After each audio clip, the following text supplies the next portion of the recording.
You're listening to the B&H Photography Podcast. For over 40 years, B&H has been the professional source for photography, video, audio, and more.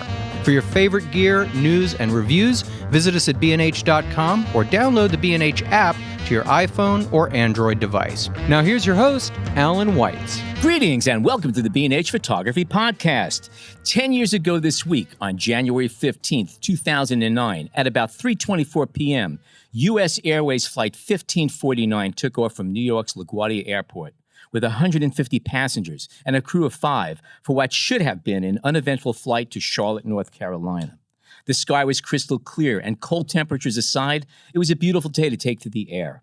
The Airbus 320 had been climbing for 3 minutes when a flock of Canadian geese crossed paths with the plane, taking out both engines.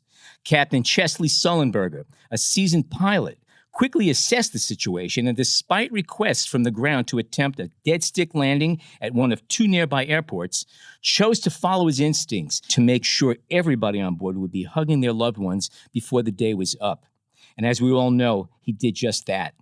Our guests today are photographer Stephen Mallon, who spent 2 weeks photographing the recovery efforts for Flight 1549, which for the record is on permanent display at its intended destination, the Charlotte Douglas International Airport. We're also going to be joined by Denise Lockie, who is seated in seat 2C on Flight 1549. Denise will be with us in the second part of today's show, and we look forward to hearing from her. For now, Stephen Mallon specializes in challenging oversized projects. In addition to aircraft extractions, Stephen has documented the transportation and installation of the New Willis Avenue Bridge here in New York City, large-scale recycling operations, the dumping of subway cars into the ocean to create reefs, and documenting the construction of a floating liquid natural gas plant in Korea that is being billed as the largest floating structure in the world. His clients include the New York City Department of Transportation, the Grand Central Terminal, and his work has appeared in National Geographic, the New York Times, and Forbes.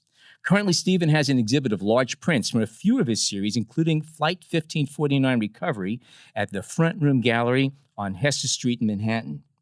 Greetings. Welcome to the show, Stephen. Thank you so much for having me. It's a real treat. Your stuff is, amazing. Thank you. Before we talk about the flight, you deal with photographing really large-scale projects, oversized things. How'd you get into that? I'm a kid in a sandbox. Oh, okay. That's all. These are giant toys. They really, really are. I mean, I get that. They kind of look like it whenever you see them photographed now sometimes. So how did you actually fall into this? Was it intention, or was it just happenstance that you just started getting stuff like this? It was a mixture of all of it. I have been working in the photo industry since the mid-'90s. I went to school at Rochester at RIT, 92 to 96. Yeah, another one. You get a lot of them here. A lot of them, yeah. Yeah. 96 through 2000, I was working production in the city, assisting for everybody and anything that came to my table, just because I was also figuring out what I liked and didn't like about the photo industry. So I took every single job along the way, from corporate to children to animals to travel to National Geographic to Vanity Fair. We were in the White House with Timmy Greenfield Sanders, just a whole gamut of assignments. And during that whole process, I'm already starting to exhibit with friends. A friend of mine did a pop-up show in his basement studio space in Tribeca, and it was their first show, and I went and printed 30 by 50 inch prints out of a fashion test that I'd done and just pinned them up to a wall. And that 30 by 50. 30 by 50. But that's a good way of starting. Yes. Work prints, I get it. But so you were already kind of thinking about blending the idea of working photographer, reportage with fine art, at least to the sense that you're going to blow them up and put them on walls, right? Yeah, I've always wanted to have the images up on the wall. I feel like that is the long-term goal, but I also was very aware of how much of a challenge it is to survive on that. So I never wanted to go into fine art as a fine art photographer. It's I was very determined to make sure I knew what the hell I was doing. Mm-hmm. So, so the work is developing. I am photographing. I'm starting to travel. I get picked up by Getty and then Photonica to start producing images for licensing. Mm-hmm. And so I'm starting to travel a little bit more. We're on the road. I'm going to Europe. Are you shooting on spec, or is this for assignment? Well, it's kind of on spec. They're not So I'm going out photographing what I want, and then they are making selects based on it. They are also giving me assignment stock shoots that they were producing. So they would give me a budget for production. Like we rented an entire factory at one point and brought in talent for 2 days and set up shoots within the environment. And so, okay, all right. So you had a guaranteed paycheck one way or the other. yes. Oh, okay.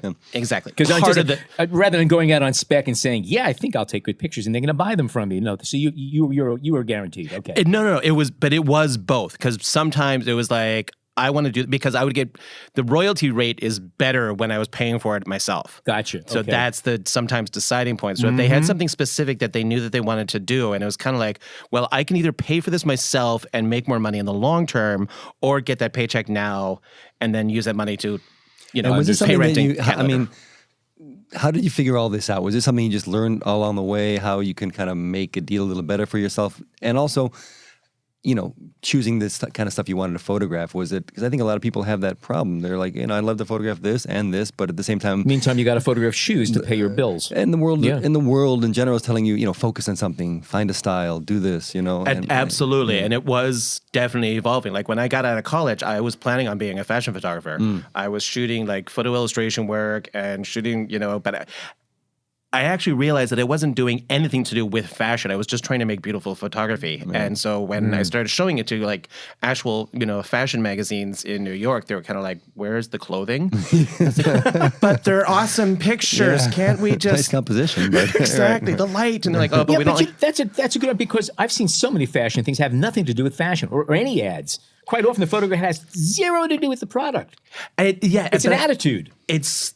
And that was what I was inspired by and inspiring to be. And I think that the number of people that are getting paid to do that work in the fashion industry is pretty small. Yeah. Okay. And that, along with the environment in the fashion industry, I realized was not a fit for me.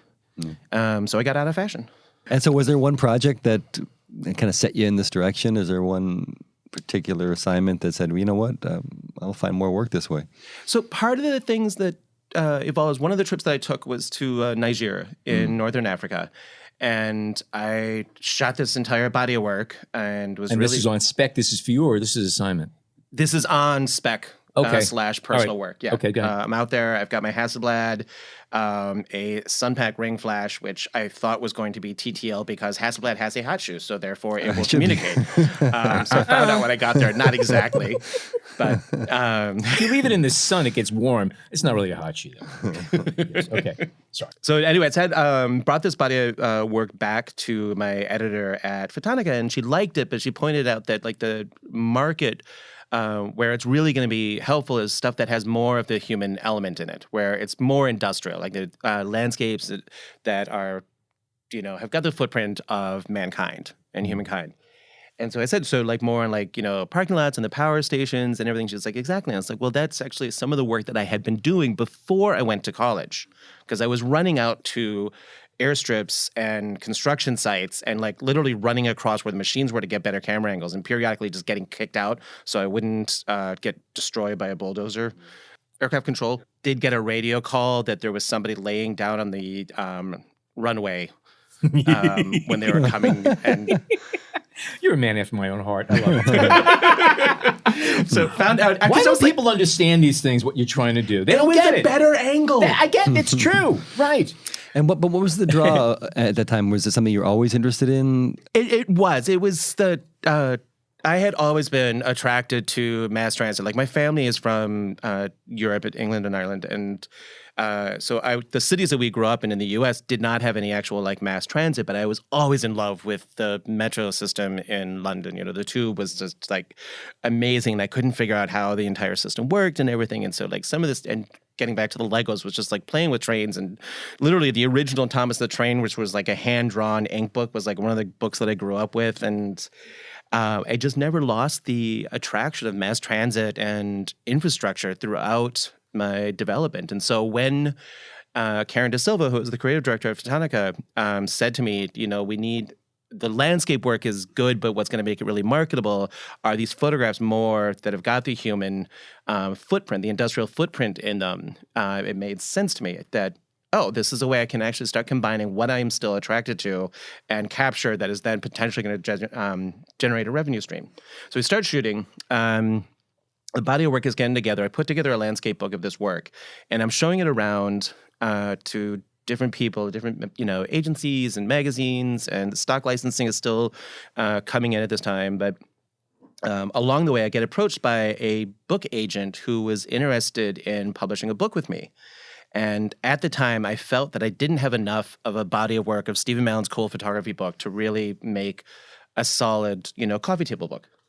So I then started talking with my wife, and we were like driving around at some of these locations, shooting, and we started thinking about what have I been doing all this time along the way that also can possibly feed into this. And we realized that one thing that's kind of a hot topic at that point, this is 2007, was the recycling industry. Because the general industry was under fire because of all the animosity towards the White House at the time, and I wanted to find something that was positive. So anyway, so we came up with the idea to focus on the recycling industry and put kind of the umbrella that it was going to stay within the 50 states. And I hired a writer, and we put together a draft of a proposal. And so I started contacting companies, and that got me access into a scrapyard in New Jersey. It got me to a couple of electronic plants, one in California, one in Minnesota. I went out and photographed a cement reclamation facility in California, and this all started building this body of work. And so along this way, I am still meeting with creatives trying to get hired, to get actual commissions on jobs. And I had a couple of meetings with the art buyer who was on ExxonMobil at the time. And she was pointing out to me that the landscapes are beautiful, but like until we start seeing photographs of the workers or the actual guys doing the work, or like a guy with a wrench in his hand, I'm not going to be able to bring this back to the client. And I had been photographing lifestyle along this process as well for stock and everything. So I had this lifestyle book and I had this industrial landscape, but I was always trying to keep it kind of separate because this was the long term and this was the short term kind of. And I realized that the client is telling me what they need, and it's like I either listen to them or not. And was that hard in the sense that you had in your mind, let's just, for the lack of a better word, kind of an artistic vision, and you wanted to keep it about that, or it was really just you hadn't kind of realized that these two things need to go together for these sales? It was probably a combination of both. It was a little bit of resistance because after going through fashion and the production of dealing with talent and the styling and everything, I kind of was realizing that was not part of the process that I was enjoying. But when I realized that from the commercial side of things, I was going to need to do this to make it applicable, I said, okay. And so I cast some people, got some products together and everything, and went out and started shooting in New Jersey. Found some abandoned flat car, like they're the rail cars. They're designed to have, they're intermodal rail cars. They're designed to get the giant containers on top of it. So they're sitting out in alongside of a road in New Jersey. So you brought talent with you, dressed up. Okay, yes, exactly. And the great thing, industrial lifestyle is what you were doing, right? Exactly. Yeah. So it's like industrial, illustrated, because we weren't getting access to any of these like crazy places just yet. So I was setting it up to have the view of it without necessarily having to like get through the process of what was going on. So while this is happening, the shoot that I was doing in New Jersey, I spotted the barge of the New York City subway cars sitting in this one yard. And I had read in the New York Times about the red birds that were being thrown overseas into the reef. And the red birds is actually the name of the subway car. That was the name of the model of that subway car. Is that correct? Exactly. Yeah. It was the generation of subway cars because there were these iron cars that were painted red. Right. And I saw this story in the New York Times, and I was just like, this would have been perfect. So when I spotted this barge with all the older but silver subway cars, I approached the guard, and he was like, oh yeah, we're still doing it. We do these drops every single month. And I was like having a hard time not shaking. It's just right. Who do I call? How do I get in? Can I go? Can I? So I approached the contractor and I told him about the recycling project, and it's like, I'd love to come in. It's not a commercial shoot. It's just a personal story that I'm working on. That's hopefully going to turn into a book sometime. And they said, yeah, this sounds great. We'd love to get you in. Let's just check with the MTA. And they were good with it as well. So the MTA said yes. So they got me into the yard at 212th Street. Was that process hard, just to go through the channels and stuff in this case? It was just a couple of emails and phone calls, and the fact that I had to work and I was insured, and it's like, here's my history and everything. And so that was you just said an important thing. Yet you were insured. Yes. Okay, because that's a key thing. I've tried to get into some places, and for insurance alone, they will not let you into a lot of these places. So that's exactly. A key. Yep. That's important. I'm sorry. It's okay. Yep. Don't do it again. So that was the beginning of the working relationship with Weeks in 2008. And Weeks is the name of the company that handled the removal of Flight 1549 from the Hudson. Same Exactly. company. Okay. So you now you have an ongoing relationship with them now. Exactly. It's good stuff. And all along, this is medium format work. This is slower procedures and taking mixture your time? of everything. Okay. I was traveling with a Fuji 645 autofocus medium format body. I had my Hasselblad 6.6. And then I had my Toyo 4x5, and then I also had my 1DS Mark III in a case. And so depending on what we were doing, what was changing would depend on the camera that I was shooting on. Interesting. What are you gravitating towards? I mean, I am still a Canon child. I have been on Canon for decades. I am, deciding on what to do for the next camera systems because of a bunch of my ongoing projects are now video related. And so 4K is really important. And also the slow motion capabilities, and Canon, unfortunately, it's a much heavier investment with their cameras to get all those capabilities compared to how the Sonys have handled it. So I'm definitely eyeing the Sony, but the possibility also is just to get the Blackmagic 4K and just have that as the designated video system. So, and how do you keep your mind, clear when you're jumping between systems and formats? And is it? I mean, let's say, for example, on dumping I don't know how you want to phrase but the putting of the subway cars into the ocean. Would it be day to day, minute to minute, shot to shot? How do you kind of break that down?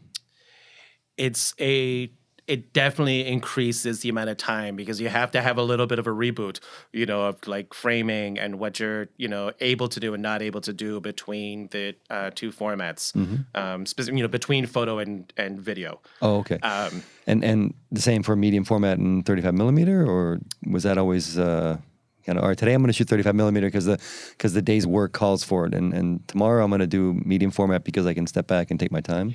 It was based on love. If it was an okay picture, it got the Fuji. Okay. If it was a good picture, it was Hasselblad or the SLR, depending on how I was feeling. If I really liked it, it was 4x5. Okay. So it was yes. Interesting. And I imagine also depending on where you have to go. Go ahead. To what you have to do to get that shot determines what gear is going with you, because you can't take everything with you to every single space you're going to be taking a picture. Exactly. So I imagine that's also determined. I mean, these days it is definitely trimmed down where I've got my Canon 5DS. And your phone. No, just yes. 6 phones. I don't have the iPhone 6. I have the iPhone times 6. Gotcha. And what was my question going to be? Something along those lines. Totally blanked it. Anyway, jump in, Alan, if you have something. But yeah. But you've covered a lot of stuff here. We've covered a lot. Okay, but sorry, guys. It's okay. I can rope in the Flight 1549. Oh, we'll get there in a second. But I kind of wanted to stick with this idea, though, of how there's a freedom that comes with, or there's a freedom allowed if you're able to kind of jump between formats and kind of decide, okay, this is the shot I want to take with a 4x5 camera. And that is a kind of a fortunate circumstance in the sense that these projects that you're doing have this freedom and this kind of ability to improvise a little bit with your choices. No, I mean, is that something that you've forced onto the situations because you'd like to shoot so many different things, or just lucky? Does that make sense? The question? Yeah, no, it makes sense. I mean, I have since retired my medium format camera systems because although I miss the optics, some of the, you were talking about not being able to bring everything with you at all times and everything was definitely a factor. And I found that on these travel jobs, I can basically do 4 cases. It's just like a camera case, my tripods, everything else that I need in my life. You appreciate what a 4x5 does in larger format and medium format, and there's a difference between what they all do. But something that I've kind of come to grips with is that with today's camera, especially when you get past 30, 40, 50 megapixel in a 35 format, the resolving power is pretty much the same as a much larger format. I mean, I'm shooting with a Sony an A7R2, which is 42 megapixel. I'll put those files up against a 6x9 negative or transparency easily, and maybe even a bit larger, depending on how well exposed and everything else is going on, what the lens is. Do you find you have a need for 4x5 in medium format, considering how much resolving power you get, even though there's a different look to larger format? I think that those are exactly the issues. It's just that the process, the experience of shooting 4x4 for me is so much like the aspect of being back in front of a canvas. Yes. It slows me the hell down. I am much more careful about exposure in particular, because the latitude on the raw files is just so phenomenal these days. So I'm not, I do strongly believe in shoot first and edit later.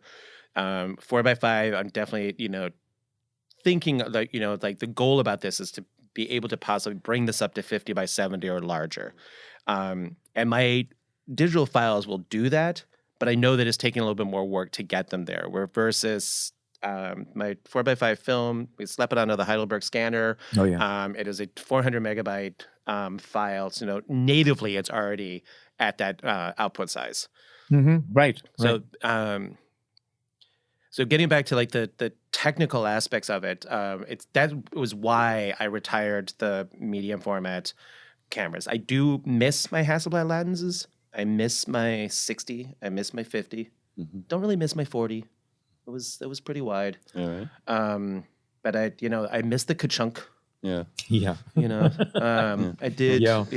But I actually want to get in kind of in the same vein, but not the technical aspect of it. Are you in the back of your head when you're shooting these? Is the idea of a print always there, or is it just on some occasions? All right, this I can make a print out of, a large print out of, and turn it into fine art. I mean, that's something we talked about at your show the other day when we were looking at the shot of the subway car kind of sinking into the ocean, that one that's blown up. I mean, if you're right there in front of it, that could be a fine art piece, and you wouldn't even think reportage.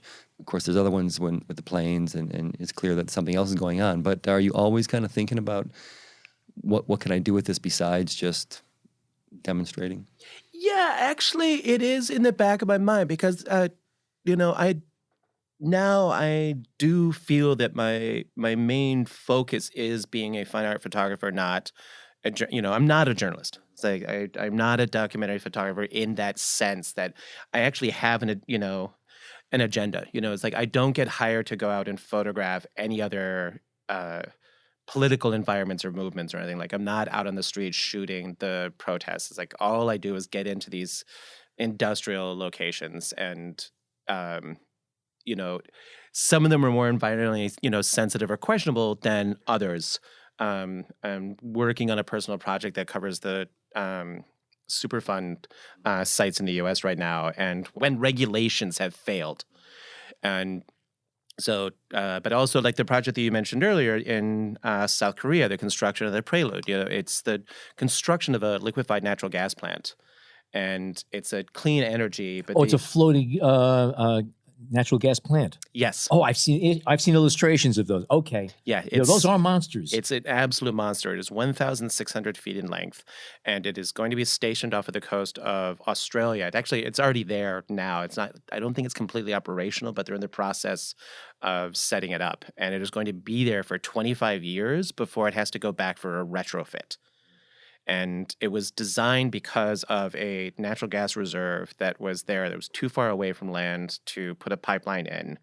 And because it's gaseous, they needed a way to process it on site. So what they're doing is they're bringing the gas up chilling it, filtering it on site, and then putting it onto these custom liquefied natural gas tankers, LNGs, which basically look like they have got like 3 giant Hershey kisses on top. Yeah. So they're chilling it down to liquefy it. And then it's going to be put onto these giant LNG tankers and they're taking the fuel primarily to Hong Kong because they're the third partner in the contract assets. Shell is operating it.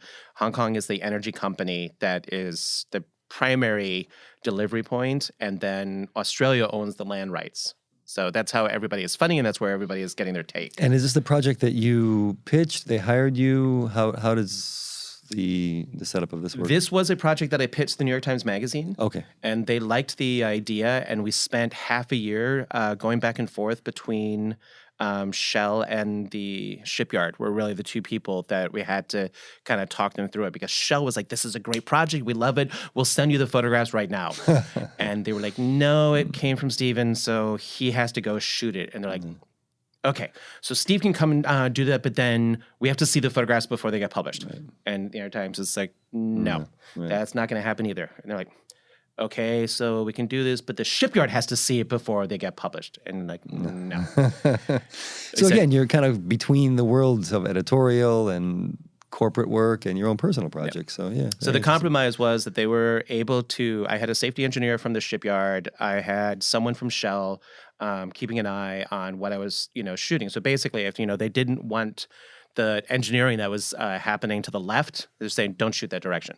And that was the extent that they were allowed to kind of control it. Then I would just go like click, and they would never notice. Right. But that would actually no, but that's interesting, and that goes back to what format you're using too, because you couldn't do that if you were setting up a medium format shot, but with your 35, you can. Right? Exactly. Yeah, and I think that was part of it. Is like I have gotten into the situation where I've got very limited amount of time on these locations, even though I had a week before that ship. As we were saying, it's a 15-story ship that has 3 construction elevators mounted to the side of the ship. It is not functioning. So it's like when you get up to the top deck and you turn to your assistant and say, where's the other lens? They're like, oh, I left it in the car. Mm-hmm. It's an hour later. Yeah. It wasn't a lens, it was a GoPro. But anyways. You still can't get over that. I have not. By the way, you mentioned GoPro. What other, aside from normal cameras, are you using drones and things of that sort for your work now? We are starting to fly a little bit. I'm in the process of getting certified. Very, very excited about the quality of the drones that is hitting the market. So yes, you're going to be seeing it from me almost definitely in 2019. Your subject matter, that's a natural for it. That adds such a dimension to what you can do. I completely agree. And I was actually hoping to bring a drone in 2014 to South Korea, but the film crew that was working with Shell had already brought their drone out, and then it crashed. And Shell said, no more drones. Interesting. Wow. That's funny. So a gift to you today is a new drone. Yeah, we give one to all of our guests. You didn't know that? I know. I knew it, and I didn't want to bring it up yet. That you're getting me the DJI the Mavic Pro 2. Mavic Pro 2. Yes. Yeah. But we sent it out for engraving, so it's going to be a few months. That's okay. Well, watch your mailbox. Before we jump into the 1549 questions, I want to ask one more question about the work you're doing now. And you said you kind of came out of school thinking more about fashion. Do you look back to some of because there's kind of a great tradition of industrial photography that blends itself into fine artwork, from, I guess Trains, O. Winston Link, W. Gene Smith, Charles Sheeler. There's a long list, even Walker Evans, Do you look to any of that stuff? Do you look back to some of the masters for inspiration? Was it the Beckers who photographed all of those? The Beckers for that, yeah. Towers. Yeah, it's exactly the same stuff. Not as much as I should. Mm-hmm. I am familiar with the work. I am inspired by them and some of my other contemporaries, particularly Brudzinski. Your own eyes, though. Who is Edward Brudzinski? Okay, definitely. Always amazed. He is a wonderful artist. He's an absolute gentleman as well, and is very supportive of the photo community that he is in Toronto and stuff. Mm-hmm. And I've just got nothing but great things to say about him and his work. That's great. We're going to take a short break. Stay tuned.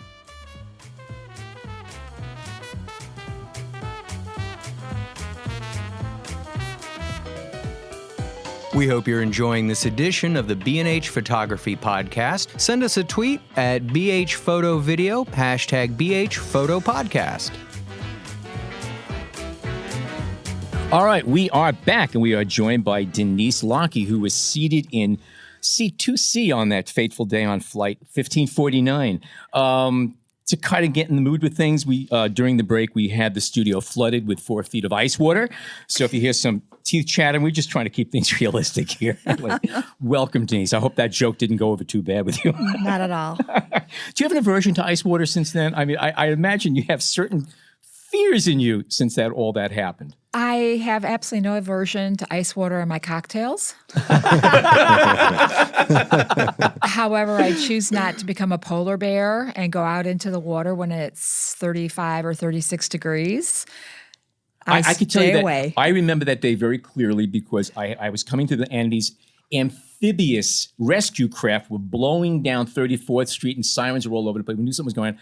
Came up here, was told that a plane is in the Hudson, and it was so cold. I said, it must be awesome, but it's just too cold out there. And I'm sitting opposite you, and I really should just shut up because you were just there.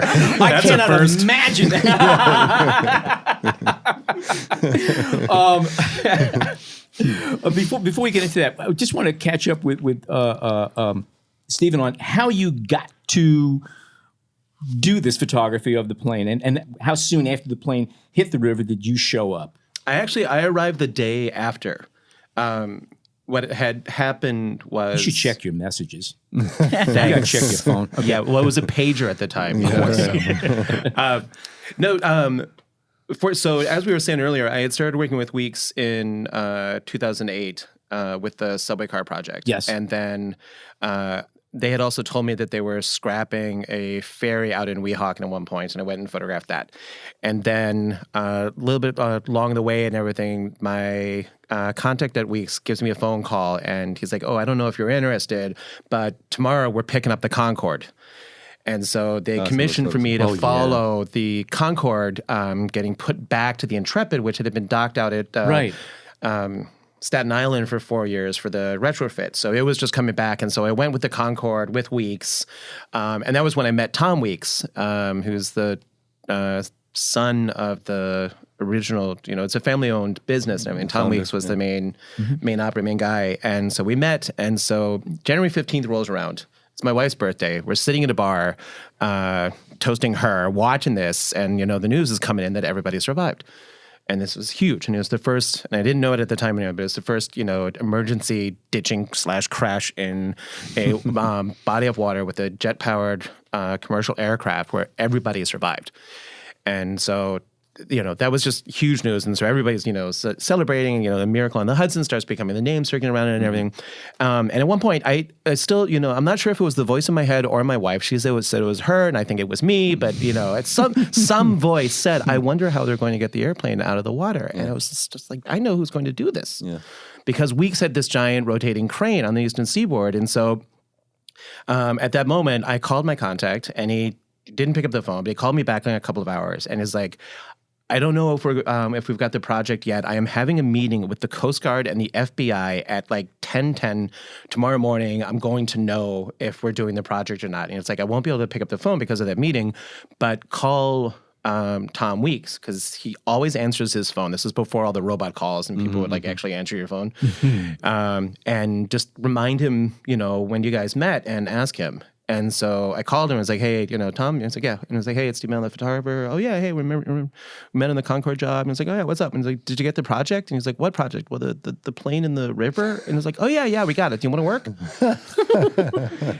And I had prepped for this. All the equipment was ready. I was in my office at Union Square at the time and jumped into my car, punched in the address into my brand new GPS, and immediately got lost in New Jersey. But fortunately made it back out to their yard in time, got onto a boat, and then arrived with the first crane that they brought out to the site the day after. Wow. Okay. And then you went from there, basically, is whatever image you could get. I mean, you were on your own. Was there any kind of input from the authorities around and the teams and stuff like that? It was, I was pretty much on my own at the time. I arrived and I was in, my life jacket and a hard hat, my tripod and my camera. And I just started gathering images of the crew. There's a photograph online in the catalog of the Airbus engineers holding up a model aircraft from U.S. Airways discussing what the center of gravity was. And it was just they had landed in LaGuardia and went to the toy store and actually found a U.S. Airways Airbus 320 in the gift store and brought that to talk to the operators about where the center of gravity of the aircraft was going to be, or it was designed to be, but it's full of water, but and missing one engine. So Right. Based on a model made in China by people who never saw the real thing. Okay. exactly. Well, there's a process. And basically this was, you're there for these many days in the cold every day, gathering as much as you can. So the on the pier was essentially 2 days. There was the first day when we arrived, and I stayed there till 10, 11 o'clock at night, got back the next morning, and then stayed there from 9 a.m. through midnight. And they pulled the aircraft out about midnight, 12:30 that night, and then towed it back over to their pier in New Jersey. And then you followed down to Charlotte too, or So no? I didn't follow it to Charlotte. It stayed. It went there, and then they spent about a week and a half pulling stuff basically off of the aircraft. They immediately took off the second engine, and GE took that back to Ohio to take a look at it. They already knew it was a bird strike. Right. They already they knew. They just couldn't announce it yet. Right. But they then they were collecting stuff out of this, and Denise, you can talk a little bit about this and what didn't get pulled off or did and never recovered.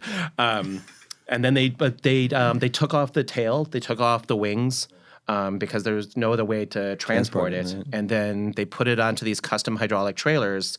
And then due to the height of some of those New Jersey bridges that we were talking about, they weren't able to take it along the fastest route and had to actually go through Jersey City and then all the way north up to basically past Teterboro, where they might have, might have landed. Yeah. I mean, he made the right decision. I'm never ever questioning. No.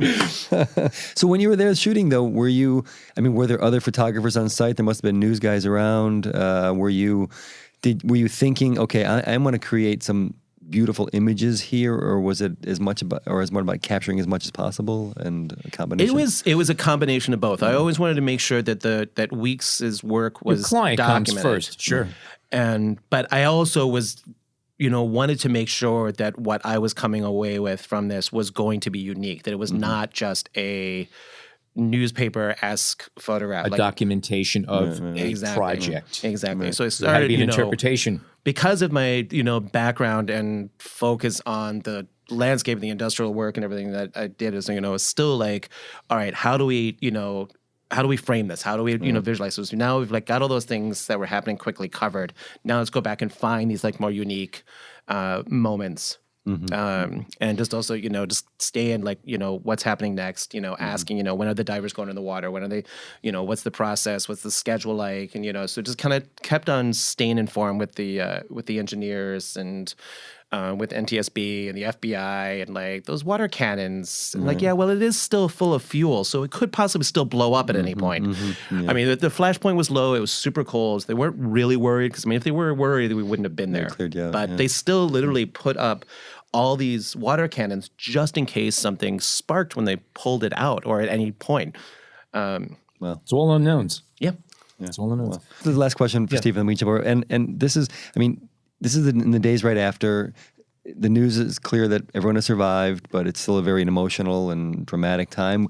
Were you feeling that all the time? Was that something that weighed on you when you were shooting it, or did you realize that, wow, I have this moment in history, or was it just a job? It wasn't just a job, but was it? Did you approach it the way you might have approached other jobs, or did the fact of what just happened was constantly there? It was definitely on my mind, and I also just remembered, when everybody, when we're there and guys are around, sometimes we're kind of just there's a plane right there in the Hudson River under us, next to us, and it's all okay, and it worked. And so, yes, it was very freaky, to see this wounded animal in the water, that it was there. So, Denise, one of many questions. You're a passenger, you're minding your own business, you're sitting on a plane, it's a boring, you're just going back to Charlotte, okay? Plane takes off, gorgeous day. All of a sudden, there's a bang, there's a silence. And now all of a sudden, everyone's getting kind of freaked out because you're flying thousands of feet above the Manhattan. All of a sudden, you are level to it and going below, and you're going into the water, and you know it. You hit, bounce, come back down, and the plane starts filling with water, and people have to get out. I'm not even going to attempt to put my head where your head must have been. It's impossible. But the question I have is that you get out and you're standing on this wing and you just survived a plane crash.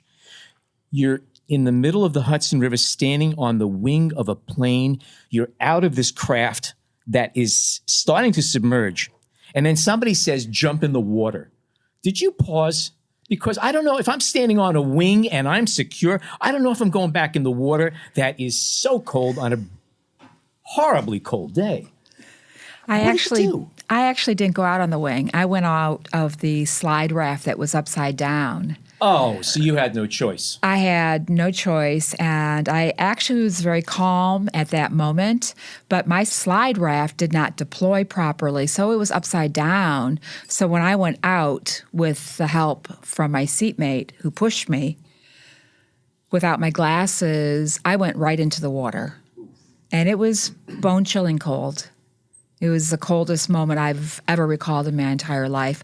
I couldn't even breathe. It was so cold. It locks you up. I mean, Totally.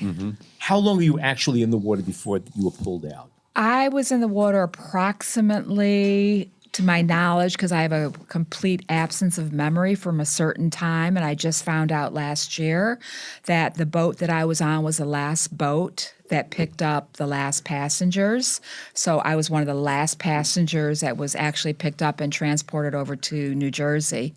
So I have to guesstimate it was probably between 15 to 20 minutes.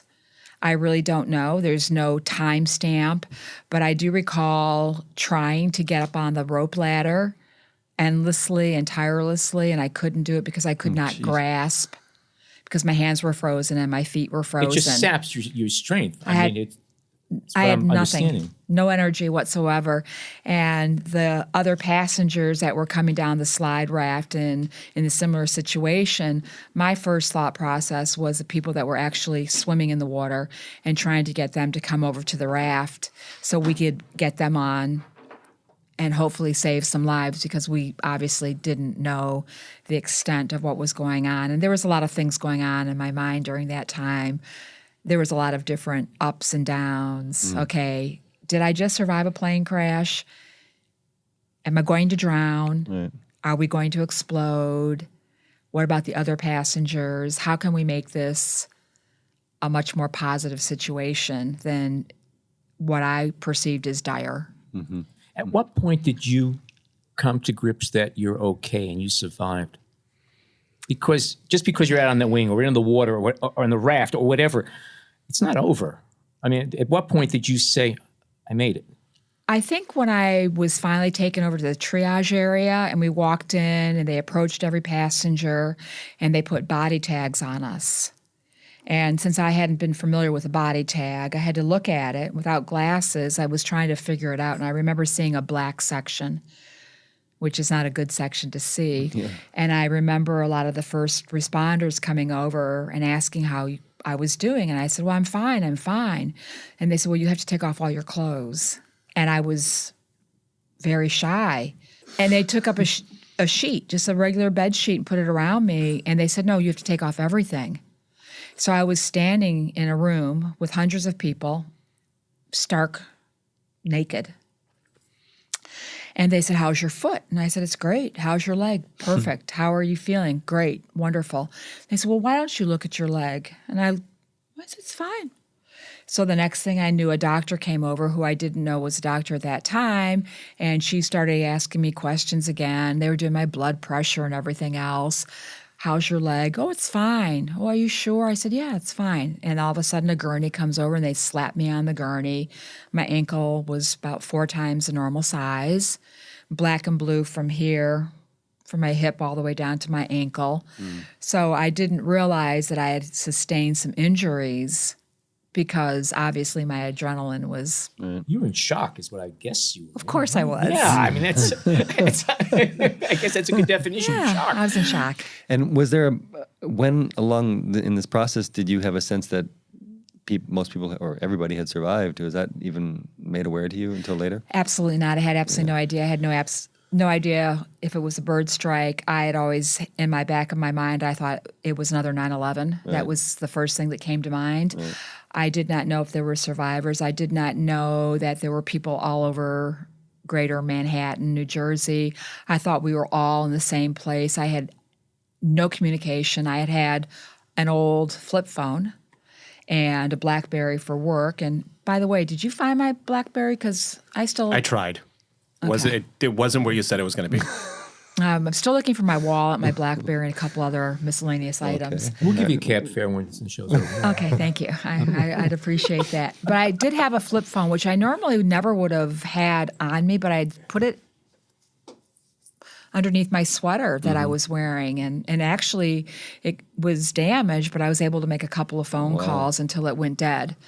So I had no communication. When I called my family, I called my sister. We were disconnected. She was the ophthalmologist. She didn't believe me. Oh, geez. Hung up Did she on have me. any clue of what happened? Did she know about it? Absolutely none. Whoa. Absolutely none. And then I called her back, and she actually left the ophthalmologist and drove home with her eyes dilated. And by the time she made it home, being an ex-New Yorker, there was a large news media channel in front of my family's home waiting for her, and we kept it hidden from my father because he was in his 90s, and he knew that I flew that every week, and he kept saying, as soon as the breaking news hit, was your sister on that plane? And we, of course, didn't tell him right away. Oh, jeez. How did he react when he found out? I told him the next morning, and he said, well, I had a feeling you were on the plane. Parents. Yeah, right. I told you never to fly. I knew that. Well, I had to tell him because he got up early in the morning and he watched the Today Show every day, and I knew that I was going to be on as one of the feature guests. And I said, well, Dad, Matt Lauer is going to be interviewing me. And he said, well, why is that? And I said, well, you'll see, Dad. Wow. So by the next day, you were able to speak with people and have interviews, or that was a couple days later? Or? No, that was actually the morning after. Okay. Had it not been for the network news, I really don't know where I would have wound up. When I was transported to the hospital after the initial assessment in New Jersey, I was all about going home or doing something. I had no idea. The airlines have what they have, some type of plan. I'm not certain what they call it. I just was leaving in a gurney with another passenger going to a hospital, unaware of where I was going. I didn't have anything, literally. No ID, one shoe, no glasses, nothing, no lipstick, all the important things that you think about when you're going to the hospital. Going to the hospital, no ID, no money, nothing, absolutely nothing, except the clothes on my back that they had taken away from me. So there was a young lady running down the street after the ambulance, and she said, Matt Lauer would like to talk to you. And I said, oh, really, me? And she said, yes.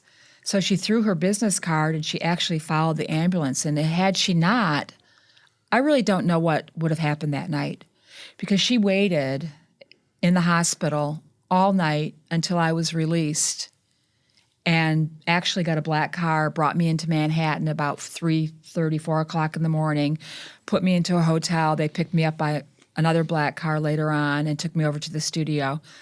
I literally was in shock. Yeah. And had it not been for them, I really don't know who would have been my sponsor, if you will. Who would have taken care of you. You needed a set of eyes, sure. There was nobody there. Right. Okay. I'm still waiting. Now, you're still in touch with a lot of the passengers from that flight. Did everybody have similar experience to that? Were there some people who were taken away and they just felt like they were just deserted? Or like you said, that you don't know, if it wasn't for this one person, you don't know where you would have been. Did everybody sort of have a watchful eye? Well, guardian angel, whatever you want to call it. it's really interesting because airlines have contingency plans, and whether or not they are effective, we don't know. I mean, how can I compare this to anything? All I know is that the airlines put together 100 plus personnel from their corporate offices. They had a special route to come right into New York because that wasn't a normal route for U.S. Airways. And they came here with a lot of publicity, if you will, letting them know that they were here for the passengers. I was a frequent flyer. I was at the top of the food chain with the airlines. And I was a little concerned because I hadn't been contacted by anybody. And so that was a little unusual. Some people had great experiences. Some had zero experiences. Some people just walked away from the scene, literally. When they got to shore, they just walked away. So there was really no way of checking the manifest, which is rather unusual if you're in a major carrier plane crash. Right. You'd think they would contain all the passengers to get a count. So it's different. It was a very unique experience. At what point did they know that they had all 155 people accounted for? I'm not 100% certain. I went to the NTSB hearings for 3.5 days. I believe it was probably 3 hours afterwards, but that wasn't really confirmed because the airlines did not reach out to every individual passenger. Because again, literally, people got to the shore and walked away. Walked home or wherever. Yeah. Wow. Jesus. So maybe we can flash forward a little bit. The initial trauma is past you. You're home. Weeks or months have gone by, and did you purposely not pay attention or think about it as much as possible? And then, if so, when was the time where you said, "Okay, now I need to go back and look at everything, or look at images and photos and videos and talk to people"? That's a great question. When I came home, we all remember the market crash in 2008, and I had just been acquired by a company, and it became official January 1. So this was my second trip of the year. I compartmentalized everything. I came home on Saturday. I went to work on Monday without any tools, and I had to cancel my trips that week because I had no identification, and I had to get everything replaced. So I put everything in this little place in my brain, and my sister started collecting everything. I was inundated with interviews and television appearances and news media. So I would do that on the side. So I really became aware.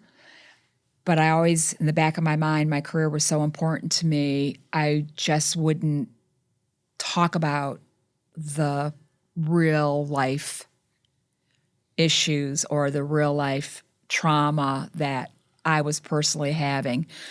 To give you an example, the first time I took a hot shower a few days later when I was home alone, I closed my eyes in the shower and I had a flashback. So I had to deal with that, but I internalized it. I didn't share it with people. And learning later on, you have to share. You have to be very, very open about it.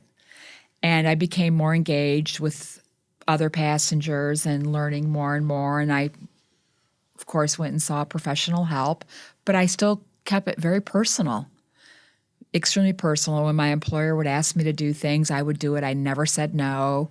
I just made sure that I was on top of my game because I didn't want to lose my job on top of going through this incredible experience. But I was always in the background looking in. But then I would make sure that when I was working, whether it was social, professional, that I was doing it right. So I'd have to check and recheck and then check again. Not because I'm ADD, but I just wanted to make sure that my words and my thought process was really what it was, because I was questioning everything. Yeah. Very different. How long did it take you to get beyond all that? Because that's a lot, and I don't know how well I would survive something like that. At what point did things get normal again, quote unquote? Did you, or have they? I have a better control. I'm not going to say that I don't have moments where I can become a little bit anxious or a little bit super sensitive, but I am a very mellow person. And since I'm a fixer, I try to be the most positive person in the room. I try to make everybody happy, but I also understand the emotional impact of everything that happened. I think that this will be with me for the rest of my life, but I know how to manage it totally. What about flights? Are you able to get on a plane right now, or do you have your own little checklist that you go right now? Do you keep an extra pair of glasses in your sweater and a waterproof phone? Just like your flip Backup phone. lipstick. Flip phone. I've flown, probably close to 800 plus times since Okay. the incident. And now that I'm back in the air, absolutely, I have a checklist. I have a system. I'm very systematic. I have to pick out my seat. It has to be on the right side of the aircraft so I can see the flight crew. I have regimented process for my own safety and for the safety of others around me. So, yes. And then I also had the choice whether or not I'm feeling a little off, which is not very often. I can choose not to get on the plane. I'm not going to get on a plane in the middle of a storm where they're saying there's 10-hour delays and you may or may not, and the winds are going to be excessive and so on and so forth. I'm just not going to do that. It's not worth it to do it to myself, and I'm not going to do it to my friends. So why bother? I'll catch the next Put yourself flight. in there, yeah. Do the airlines cooperate with you based on your history when you say, I'm not going on that flight? Because, I mean, they could easily just say, you don't have to, and you're paying for the flight anyway. Do they cut you some slack? They used to when I was chairman's preferred with the airlines. Now that I'm not at the top of the food chain, it's a little bit different. Even despite the fact that you went through what you went through, they should have a little bit of consideration. Well, we would like that. We would like to see some consideration. John, put a call out, would you please, after the show? Huh? You know what I want is I want to laminate your checklist so I've got my own safety Right. card. Yeah. So this weekend is or Tuesday is the 10th anniversary. This weekend you're here to meet with other folks who were on the flight and get together and share memories and hugs and laughs. And I mean, it's pretty, needless to say, very unique situation. It's a unique club. Yeah, you're looking forward to it. It's going to be a wonderful time. What's your hopes? I'm thrilled. This is our 10th anniversary. We go to the same restaurant. And I think tomorrow night is going to be really, really special because we have first responders coming. We have a diver coming who's never been before. We have a passenger that's never been before.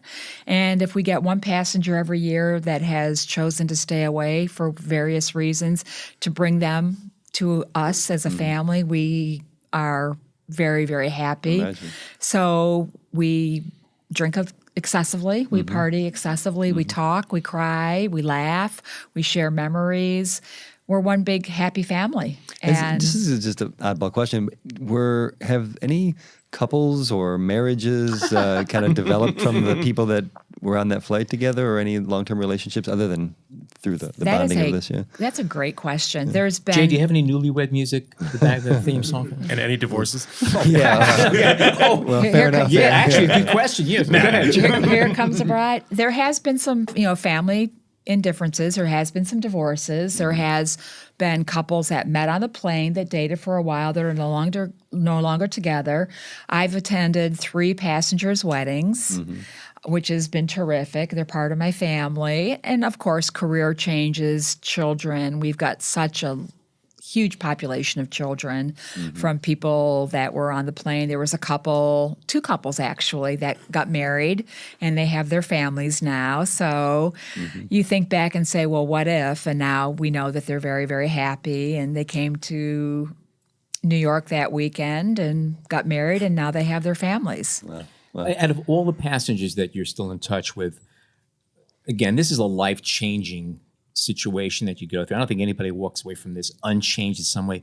What would be the most dramatic change you saw in a passenger that they've gone through? Anybody make some real serious, I'm not talking about a divorce, but a real serious major change, total direction in their life? Anybody? Yes. I think there are some passengers that have been severely affected by this incident that will never fly again, and have had challenges just facing the reality. Not everybody was an avid flyer like myself. Not everybody got on a plane every week.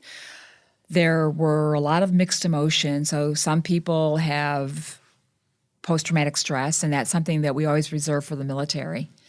And I think that when Captain Sullenberger finally came out a few years back and started addressing post-traumatic stress, that made it okay for us. He admitted he was frightened. Yes. I mean, as cool as a cucumber as he was, he admitted he was scared.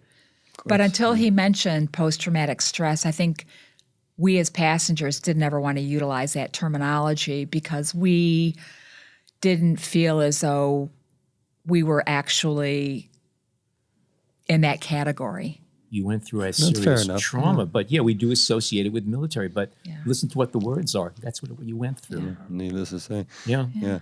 And I imagine there may be some, and this goes, and we could talk about this forever, and this kind of goes deep into it, but there must be that counter argument, which is, well, everybody survived. You should be happy. It should all be about good things, right? Yeah. And needless to say, that's not the case. We hear that a lot. And I've heard, we hear different things from different people. And I think one of the things, and I can speak for the entire group, we have 147 passengers still with us and 5 crew members. We've lost 3 passengers. And the worst thing that we hear is get over it. Yeah, of course. Because that's a little bit insensitive. And, I just want to just kind of roll that in because during the first year when I was still on an emotional roller coaster and not knowing from one day to the next, I remember calling Steve. I was in New York for business and I had extended my weekend. He had his breakout moment. And I remember calling and leaving a voicemail asking if I could attend a gallery event. And I don't even know if I addressed myself as a passenger, and I didn't know if I was being intrusive. I was pretty shy and timid when I reached out to him. I remember the hotel I was staying at. I remember exactly what I did that entire day and getting the nerve to call him up to ask him, would it be okay if I come over and look at the pictures? Do you remember that? I do, and it was so sweet and touching, actually, because I remember you calling to ask if it would be okay to be there. And I also remember, it's like I called the gallery, and it's like one of the passengers called. They're coming, because we didn't know what your reaction was going to be, how you were going to relate to the work. So when you reached out and your reaction was so thankful about seeing this and having this, my photographs as part of the experience was really, to this day, still touching. And we went out for Chinese afterwards. Hey, it's New York. What else would you be doing? And I met a great bunch of people and I split my pants. Remember that? I wasn't going to bring it up on the podcast. Oh, what the heck. It's reality. Exactly. Thank goodness You know I had what? a jacket. If you can survive a plane crash, split pants, nonsense. So let's talk about that then. When you see the image, not the Talk pants. about the pants. So what do you see? What do you think when you see the images? And Stevens, of course, but also, there's the famous image of the photo, I guess, which is actually a take from a video of the passenger standing on the wing, and that seems to be the iconic image of the day. Do you avoid them? Do you look at them? What do you think? Well, the one that the closed cap or the closed, whatever it's called, the CCTV, I had never seen the entirety of that until this year because there's a much longer version. And when I saw the longer version, it was extremely emotional because I've never seen it on a public site before because I thought I had captured every image and every video and everything else. And of course, the famous image that went out on Twitter. I always look at it and I think the reality versus what you see as an image, how fast were we when we hit the water? And a lot of people think by looking at the video, we were just cruising, hitting the water about 20 miles an hour. It was a pontoon boat. It was just it was a Sunday afternoon. Exactly. And the images going over the GW and driving over the GW the first time after for me and, just freezing and thinking. What was the speed? Because I think it was somewhere between 150 150 miles an hour that you hit the water, and the airframe was rated to survive 90. Wow. So Wow. the engineering above and beyond. Went above and beyond. And also regarding the bridge, as the plane curved toward the river, it was only several hundred feet above the bridge. So, I mean, yeah. And in my mind, and I've probably told this story many, many times, in my mind, I was trying to convince myself that we were going back to LaGuardia in a roundabout way. Right. And You're we going were to take gonna, the Holland Tunnel. We were going to take the Holland Tunnel. And we were going to run, we were going to get there, but we were going to be short of the runway. And I knew one way or the other I'm going to have to do a short swim. That was in my mind. Yeah. I was very content. I was very calm and very content. When they took my blood pressure, they were shocked because it was just totally normal. But I had an emergency landing 4 months after, out of LaGuardia. After. I was going to San Francisco via Charlotte, and I was on a small regional, and they forgot to close some of the compartments. So we had to fly around Connecticut, and I was a little tense. I'm not going to deny it. I was a little tense, an emergency landing, and you're coming in, you see all the equipment, and we had to walk off the aircraft, but I was lucky enough because back then I was an important customer to the airline. They had some of the people waiting for me to get me on my flight to San Francisco without going through Charlotte because obviously we had been delayed for a few hours burning off some fuel. So I had that same feeling, but I was comforting the passenger sitting next to me and in front of me. Right. Because I figured there's no way this is not going to happen. I'm sorry, but did you explain to them who you were at that point and what you've been through, or was it necessary? Sometimes I tell people, but a lot of times I don't say anything. Right. What would it matter at that But I always point? tell people, it's okay, we're going to be okay. Yeah. They know what they're doing. Yeah, good for you. How do you know? Well, because I've been here before, and it was much worse last time. I wear my hat. I wear my Sully hat. Oh, okay. There you go. Not very often, but occasionally I do. I wear my Sully hat. So let me jump over to seeing Stephen's photos again, because to some degree these photos are they're happy photos. They're there's some glory going on, and I don't know what the right word is, but there's I would say celebratory. Thank you. That is the word. Perfect. Thank you. So do you feel that a little bit? Do they give you a bit of peace? Do they set you back to a scary moment? Or what are your thoughts on his photos, which are obviously after the fact? Oh, I think his photos bring me complete peace of mind, which probably would be unusual to some passengers.